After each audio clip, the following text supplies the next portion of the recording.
Guys, I picked up Kuiil today and we'll be having him up for a quick review. I have spoken.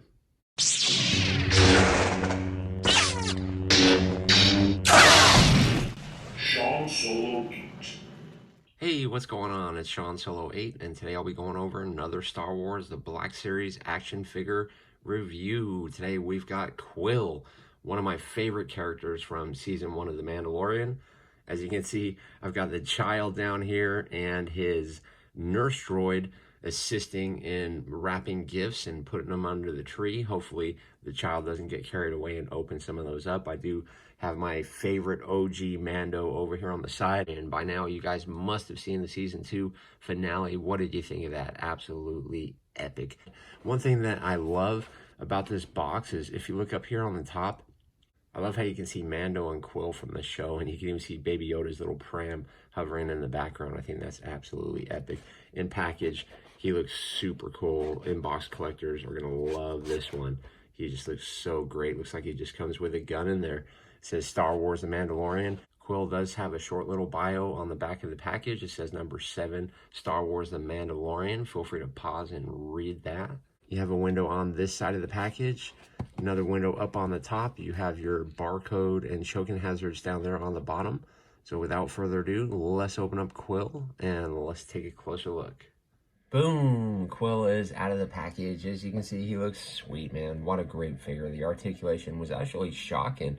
Pretty surprised how good it is. And all these pieces actually come off. I will show you that here in 1 second. It's kind of cool, the articulation, because you could actually make an army of Ugnaughts if you wanted to. That would be pretty wicked. But as you can see, yeah, he kneels down and looks like a soldier, but this gun, he just doesn't want to hold it correctly. I have no idea what that is, or if it's even a gun. Maybe it's a tool. And here's another look at Kuiil without his hat on this time. And this, I'm having trouble getting that off. I'll show you here in the articulation part in a minute. But it does come off. It's just the head, I'm having a really tough time ripping that off of him. I was really hoping I could have had his arms or his fist on his hips. You know how he looks disappointed in the show a lot, but I couldn't quite get him to do that. But overall, I'm stoked. Absolutely great figure. What a good job. Let me get him off of this turntable, and let's take a closer look at Kuiil. Kuiil is going to be an excellent addition to everybody's Mandalorian collection. As you can see, he fits in perfect with the child kneeling down with his helmet here, and of course his nurse droid, which is pretty cool. And here's a look at Kuiil telling Mando that his ancestors rode the mythosaurs. But as you can see, what a great figure, man. Any pose, any position, any display, you're going to be absolutely pleased with this figure. Now that I'm done playing with Kuiil, let's take a look at his gun that he comes with. You can see it has a little strap here. It does slide back and forth on both sides, so it is pretty light there. I have no idea what this is, if it's a gun or maybe a tool that he uses to fix IG-11 and possibly Mando's ship. One nice thing about the gun, I did notice it does fit on his shoulder really, really well. You just got to slide it underneath. And once you get it in there, it tucks away really nicely. And you can see you're not going to lose it. But the detail on this is great, man. Just look at that. I love how the eyes look a little bit off-centered. I don't know if mine's cross-eyed, but he did look like that in the show, though, too. The mustache and beard on this guy is absolutely off the hook. The earpiece looks really good. The paint on the goggles looks great. I love the texture that they used on this backpack. This is all one piece here, and it's not pegged into his back at all. But when I try to rip his head off, it just doesn't want to go. You can see the detail on the bag looks really cool. Kuiil's gloves look great. The belt has some nice silver texture going on. His upper vest looks pretty cool. Little shoulder pads going on under there with more gray texture. These pockets aren't usable. Like I was saying earlier, I wish he could put his hands on his hips. That would have been really cool. The pants look really good. No pins at all. Really, really clean. I love his boots, how they pop up over there, so they do give him a lot of articulation in there. But it's a great figure. This helmet does come off really easily, slides on and off, and it's really soft and squishy. And you can see I love the little mole on his head. I don't know if that's a defect or like a mole, but I think it looks great. He's got another little mole up there on the top. And his old man hair goes all the way around. You can see he's got a little bit of a pointy ear going on. But yeah, they did a great job on this figure. You can even see his little Adam's apple and throat down there. It looks like two different colors, which is a little bit of a bummer. But it's great. Holding his gun is a little bit of a different story. Let me just show you. You can see in his hand that it just isn't going to want to fit in there.